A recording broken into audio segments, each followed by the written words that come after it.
The Galactic Council chamber resonated with contemptuous laughter.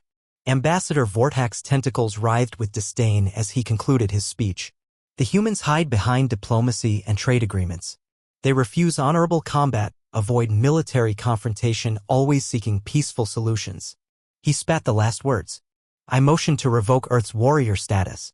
They are merchants at best, cowards at worst. The gathered representatives of 40 warrior species roared approval. The Krellin delegate stood, his battle scars gleaming.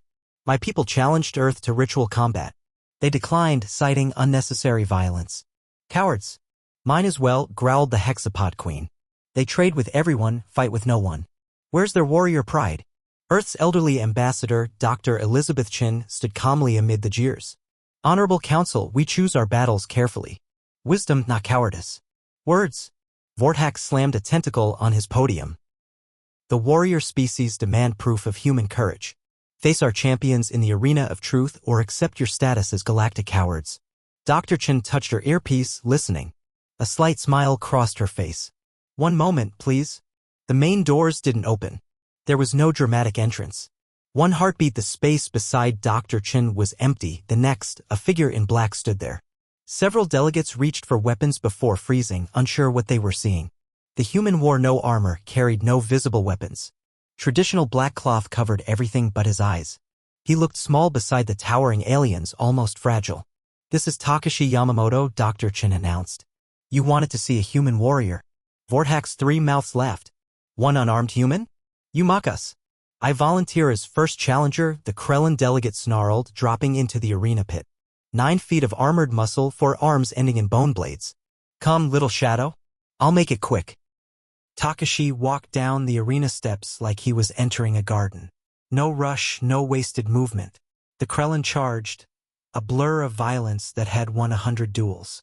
To the high-speed cameras, what happened next was clear. To the watching delegates, Takashi simply wasn't where the attacks landed. He flowed around strikes like water around stones. Never more than an inch from death.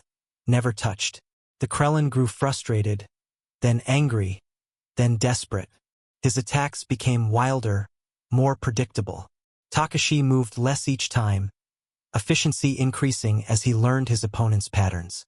Then, between one heartbeat and the next, the Krellin froze. He stood perfectly still, eyes wide. Takashi stood behind him, one finger resting against the base of his skull. Neural pressure point, Takashi said quietly, his voice carrying in the silent chamber. You have 3 seconds of consciousness to yield. I yield. Takashi removed his finger. The Krellin collapsed, gasping. Who's next? Dr. Chin asked pleasantly. They came in groups after that. The hexapod queen's royal guard, 6 warriors moving in perfect synchronization. Takashi disappeared into their formation and they fell like cut wheat, each taken down by their own allies' misdirected strikes. The Vorthan berserkers who felt no pain and fought until death. Takashi's fingers found pressure points they didn't know they had, introducing them to agony that bypassed their conditioning. The Etherean psychic warriors who fought with mind and matter. They found Takashi's mind like grasping smoke, trained in meditation so deep their telepathy found only emptiness. 20 minutes. 37 of the galaxy's finest warriors. None dead, all defeated. Takashi stood in the center of the arena, not even breathing hard. His clothes were unmarked, not a drop of foreign blood on them. Honorable Council, he spoke for the first time since arriving. Humans are not cowards. We are selective. We choose not to fight because we have nothing to prove.